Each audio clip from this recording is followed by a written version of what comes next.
কথা বলার অনেক ছিল, সময়ের অভাবে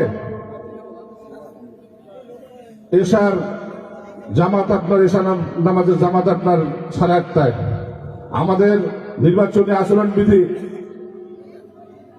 যেটি আছে 8টার মধ্যে আমাদের জনসভা শেষ করতে হবে। তা আমি আজকে কোনো কথা বলবো না।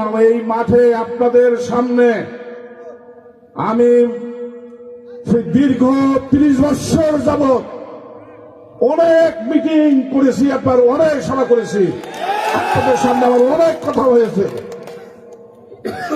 আমি প্রথমেই আজকে ধন্যবাদ জানাচ্ছি, সাধুবাদ জানাচ্ছি আজকে যারা আপনার আমার প্রিয় দল বাংলাদেশ জাতীয় দল বিএনপিতে বিশ্বাস রেখে আমার হাতে হাত রেখে যারা আজকে যোগদান করেছেন, আমি কৃতজ্ঞতা প্রকাশ করছি। সম্মানিত উপস্থিতি,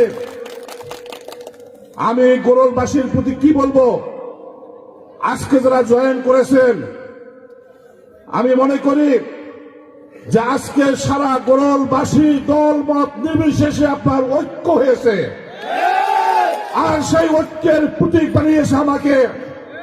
আমি আজ শুধু বলতে চাই এটুকে, আপনারা আমার জন্য দোয়া রাখবেন। আজকে আমার প্রতি যে বিশ্বাস আস্থা রেখে গোরলবাসী ঐক্য হয়েছে, সেই বিশ্বাস যেন আমি ধরে রাখতে পারি, সেই বিশ্বাস নিয়ে যেন আমি এগিয়ে যেতে পারি। আর শুধু আমি একটি কথা বলবো, আমি দীর্ঘ দিন থেকে ভোট যুদ্ধ অবতীর্ণ হই।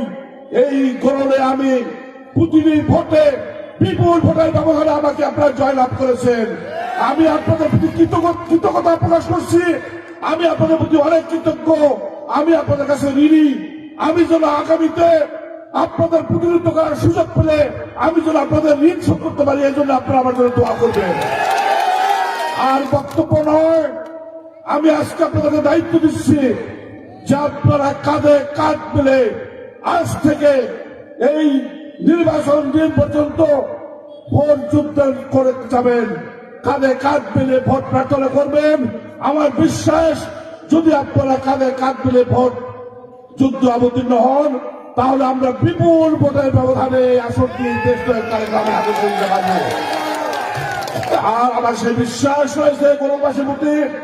আমি এই বিশ্বাস থেকে আমি আপনাদেরকে আবারও ধন্যবাদ কৃতজ্ঞতা প্রকাশ করে আপনাদের সুস্বাস্থ্য এবং মঙ্গল কামনা করে আমি আমার কথা শেষ করছি।